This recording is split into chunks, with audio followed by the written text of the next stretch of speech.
आज के इस कार्यक्रम में उपस्थित ऑनरेबल स्पीकर जनाब अब्दुल रहीम राठौर साहब, बडगाम जिले के सभी ऑनरेबल एमएलएज,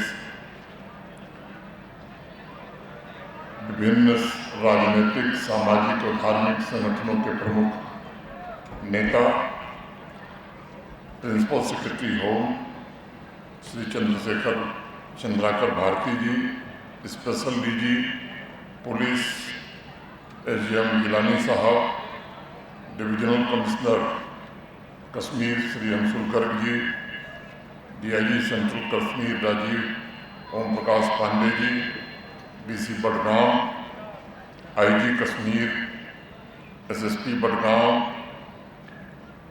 बीएसएफ के डीजी साहब, सीआरपीएफ और बीएसएफ के सभी अधिकारी, जम्मू कश्मीर प्रशासन के, पुलिस के और सीएपीएफ के सभी अधिकारीगण, डीडीसी के चेयरपर्सन साहब, डीडीसी के चेयरपर्सन, सभी एक्स मेंबर्स, सभी पूर्व सरपंच, म्यूनिसिपल काउंसिल के सभी चेयरमैन मेंबर्स, सभी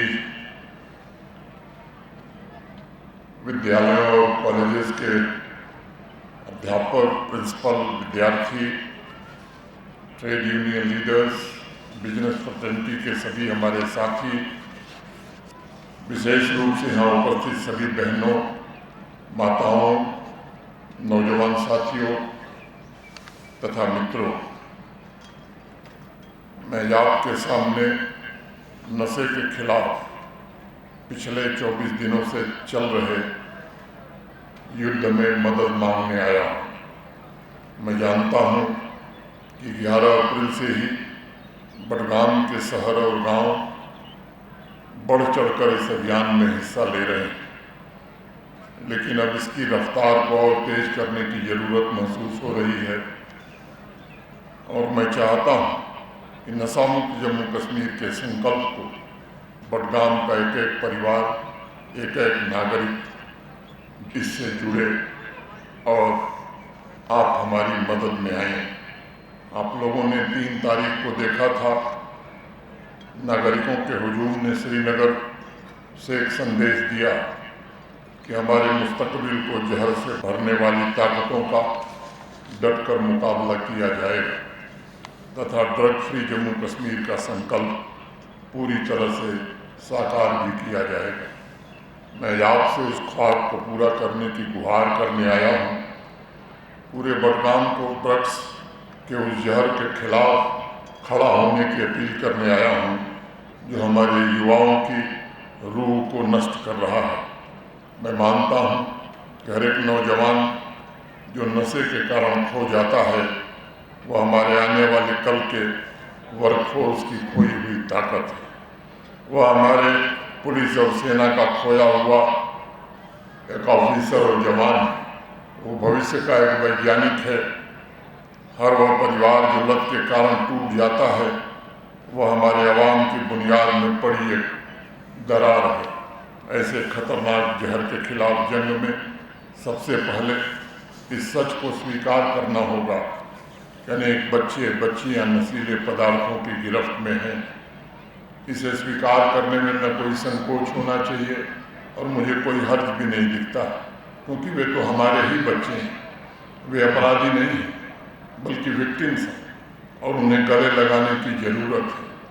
साथ ही आवाम से इस स्टिग्मा को भी समाप्त करने का मैं अनुरोध करना चाहता हूँ कि अगर कोई परिवार पीड़ित है तो खामोश रहकर अपना दर्द कब तक झेलेगा। इस रिवाज को अब हमें बदलना होगा, क्योंकि आज हालात ऐसे हो गए हैं कि खामोशी से इसका मुकाबला नहीं हो सकता। आवाम को अपनी आवाज़ निश्चित रूप से बुलंद करनी होगी।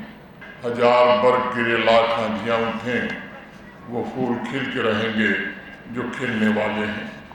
आवाम को इस बात को याद रखना होगा कि ड्रग एडिक्शन केवल ये हेल्थ की समस्या नहीं है, ये लॉ एंड ऑर्डर का भी सवाल नहीं है, बल्कि आंतरिक सुरक्षा का एक बहुत बड़ा संकट भी है।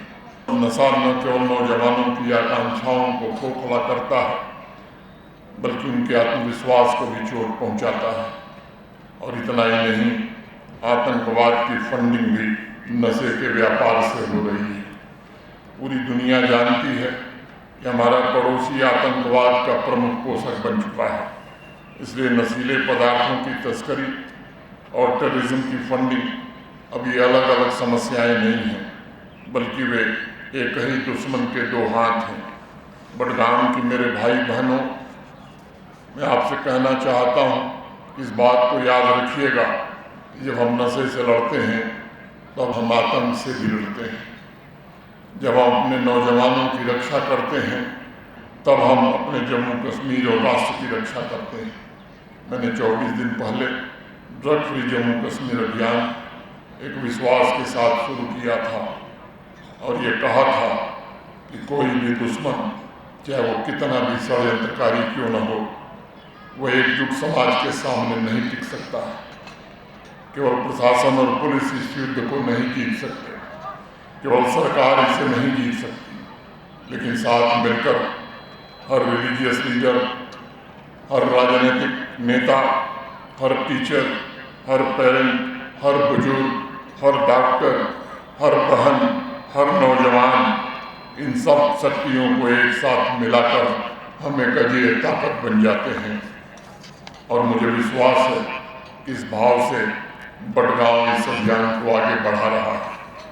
हमारे पास अभी इस अभियान में 76 दिन बचे हैं और इन 76 दिनों में हमें ये साबित करना है कि जब बडगांव किसी सामाजिक बुराई के खिलाफ लड़ने का सामूहिक निर्णय लेता है तो बडगांव जीतता जरूर है। अगले 76 दिन हमारा ये अभियान 3 मुख्य बिंदुओं पर फोकस करेगा।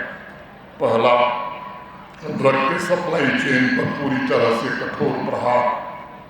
कश्मीर घाटी और विशेष रूप से बडगाम के हर पुलिस स्टेशन के हमारे साथी अपने अधिकार क्षेत्र में सक्रिय ड्रग स्मगलर्स और ड्रग पेडलर्स की जानकारी भी इकट्ठा कर रहे हैं और उनके विरुद्ध कार्रवाई भी कर रहे हैं। 30 दिनों के अंदर इसे निर्णायक स्तर पर हम ले जाना चाहते हैं। ड्रग कार्टेल्स के हर फाइनेंशियल लेन देन पर पुलिस और प्रशासन की नज़र है। केवल छोटे मोटे ड्रग पेडलर्स ही नहीं, बल्कि बड़े ड्रग स्मगलर्स के खिलाफ भी कार्रवाई सुनिश्चित हो रही है।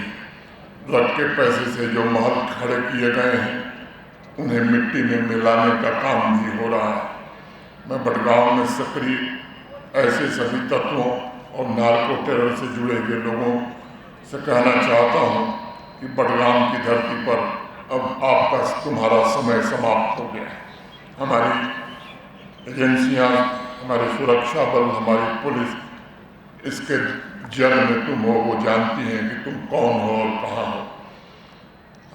प्रशासन और पुलिस तुम्हारे पीछे है और मैं हर बडगांव वासी को भरोसा देता हूँ कि एक भी ड्रग स्मगलर बचेगा नहीं, कानून के दायरे में लाया जाएगा। अपनी बात में यहाँ के डिप्टी कमिश्नर साहब ने भी इस बात को दोहराया। आप सब लोग इस बात से वाकिफ हैं, ड्रग स्मगलर के खिलाफ, ड्रग स्मगलर्स के खिलाफ जम्मू कश्मीर प्रशासन ने एक SOP भी जारी की है। इस SOP के तहत ड्रग स्मगलिंग से जुड़े तस्कर का पासपोर्ट, उसका ड्राइविंग लाइसेंस, आधार नंबर, आर्म लाइसेंस, ये सब कुछ निरस्त करने की प्रक्रिया प्रारंभ हुई है। अगर वो फरार है तो लुकआउट सर्कुलर भी जारी हो रहे हैं। जम्मू कश्मीर दोनों संभागों को मिलाकर 11 अप्रैल से 2 मई के बीच 21 दिनों में 481 FIR दर्ज की गई। 518 ड्रग स्मगलर्स और ड्रग पेडलर्स को सलाखों के पीछे पहुंचाया गया है। 24 नार्को पैलेसेस ध्वस्त किए गए हैं।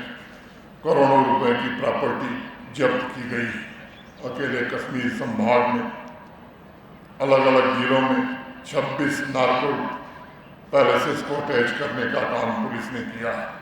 जम्मू कश्मीर संभाग को मिलाकर 290 ड्राइविंग लाइसेंस सस्पेंड करने की संस्तुति की गई है।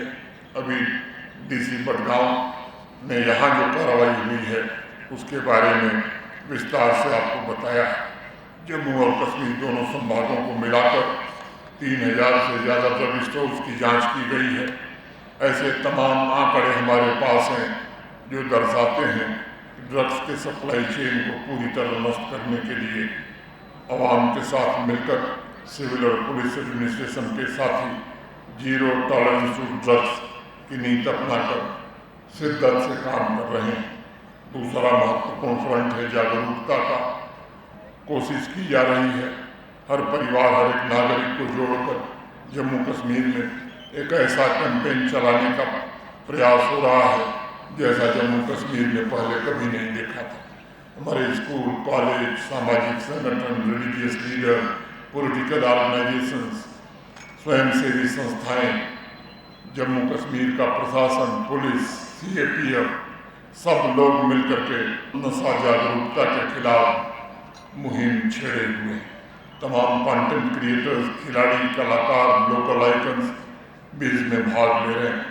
और आज मैं यहाँ उपस्थित हर एक नागरिक से, हर एक नौजवान से, हर एक बहन से निवेदन करना चाहता हूँ कि जागरूकता अभियान में आप भी बढ़ चढ़ करके हिस्सा लीजिए। पुलिस और एडमिनिस्ट्रेशन की आंख और कान, ये दोनों बनने की जरूरत है।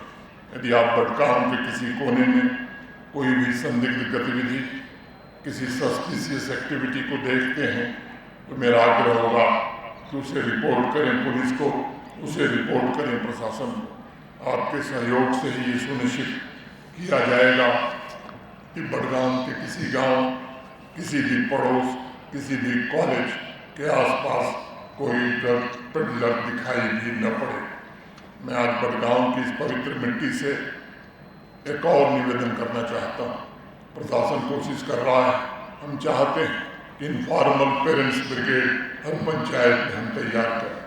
विशेष रूप से माताओं बहनों की समितियाँ हम गाँव में बनाएं, अभिभावकों बुजुर्गों की एक समिति बनाएं और नौजवानों की एक समिति बनाएं। जो गांव शहर में संभव है वहाँ वॉलंटरी नेटवर्क हम खड़ा करें जिन्हें प्रशिक्षित और सशक्त करने की कोशिश होगी ताकि गांव और वार्ड में नशे के शुरुआती संकेतों की पहचान हो सके, परिवारों को तुरंत संसाधनों से जोड़ा जा सके। ये कोई सरकारी योजना नहीं और इसलिए उस गांव या वार्ड में 5-10 लोगों की एक समिति, एक ब्रिगेड बने जहां लोगों को लगता है कि वो इस काम में 1 घंटा का समय जरूर दे सकते हैं। इस बात को याद रखिएगा कि ड्रग फ्री जम्मू कश्मीर अभियान में हम खाना पूर्ति नहीं करना चाहते, बल्कि पूरी शिद्दत के साथ एक जीवन को बचाने का संकल्प हम सब ने मिलकर के लिया है। तीसरा फ्रंट है रिहेबिलिटेशन का, और इस पर मैं जरूर आपसे कहना चाहता हूँ कि हमारे होम सेक्रेटरी चंद्राकर भारती जी ने बहुत मेहनत करके एक रिहेबिलिटेशन पॉलिसी बनाई। आवाम को ये समझना होगा कि जो व्यक्ति नशे की लत की गिरफ्त में है वो हमारा दुश्मन नहीं, वो नशे की जाल में फंस गया एक विक्टिम है, हमारे ही आपके परिवार का एक बच्चा है। इसलिए हम सबकी जिम्मेदारी है कि हम उसके साथ संवेदना के साथ, करुणा के साथ खड़े हैं। हम हर उस नौजवान बच्चे और बच्ची की मदद करना चाहते हैं और हमें करना होगा जो काउंसलिंग या ट्रीटमेंट चाहते हैं। इस रिहेबिलिटेशन अभियान में ज़्यादा से ज़्यादा ऐसे नौजवानों को जोड़ने की आवश्यकता है जो स्वयं नशे से उबर चुके हैं और जो इस बात के जीवंत प्रमाण हैं कि आवाम की मुख्य धारा में वापसी संभव है। आइए आज हम यह संकल्प लें कि हम तब तक नहीं रुकेंगे, तब तक नहीं थकेंगे जब तक बडगाम और जम्मू कश्मीर को पूरी तरह से नशा मुक्त नहीं बना लेंगे। हम अगली पीढ़ी का इंतजार नहीं कर सकते, हम किसी और दिन का भी इंतजार नहीं कर सकते। हमें इस लक्ष्य को इन्हीं 100 दिनों में एक आंदोलन के रूप में खड़ा करके इस लक्ष्य को प्राप्त करना है। दुष्यंत कुमार की 2 पंक्तियां मुझे याद आ रही हैं। मेरे सीने में नहीं तो तेरे सीने में सही, मेरे सीने में नहीं तो तेरे सीने में सही, हो कहीं भी आग लेकिन आग जलनी चाहिए, हो कहीं भी आग लेकिन आग जलनी चाहिए। पूरी शिद्दत से आवाम जब इस काम में जुटेगी तभी हम अपनी मंजिल प्राप्त कर सकते हैं। मैं यहाँ पर उपस्थित सभी सम्मानित महानुभावों, विशेष रूप से ऑनरेबल एमएलए, स्पीकर साहब, सभी पूर्व DDC chairman, members, municipal committee के चेयरमैन और मेंबर्स, सभी पॉलिटिकल पार्टी के माननीय नेतागण, सभी कॉलेजेस के प्रिंसिपल, स्कूलों के टीचर्स, रिलीजियस लीडर्स, स्वयंसेवी संस्थाओं, स्पोर्ट्स पर्सन, सभी कलाकार और अपने प्रशासनिक सहयोगियों का आभार व्यक्त करता हूं कि बड़ी तादाद में बड़गांव के लोगों ने इस अभियान को समर्थन दिया है। मैं जिला इंतजामिया बड़गांव के प्रति भी हृदय से कृतज्ञता ज्ञापित करना चाहता हूं, जिन्होंने बड़ी मेहनत करके, मुझे लगता है कि पूरा बड़गांव आज यहीं उपस्थित हो गया। इस तरह का प्रयत्न संभव हो सका है तो आप सबके सहयोग से संभव हो सका है। मैं फिर से आप सबके प्रति हृदय से कृतज्ञता ज्ञापित करता हूँ। जो योजना पद यात्रा की बनाई गई है, मैं निवेदन करूंगा कि जो लोग यहाँ आए हैं, किसी का स्वास्थ्य खराब हो, उसको छोड़ करके सभी लोग पद यात्रा में जरूर शामिल हों, डिसिप्लिन के साथ, और जो रास्ता जो रूट तय किया गया है उस रूट से हम सब शांतिपूर्वक आगे बढ़ेंगे। मैं इतनी ही बात कहता हुआ आप सबको धन्यवाद देता हुआ अपनी बात मैं यहीं पूरी करता हूँ। धन्यवाद। जय हिंद, जय भारत।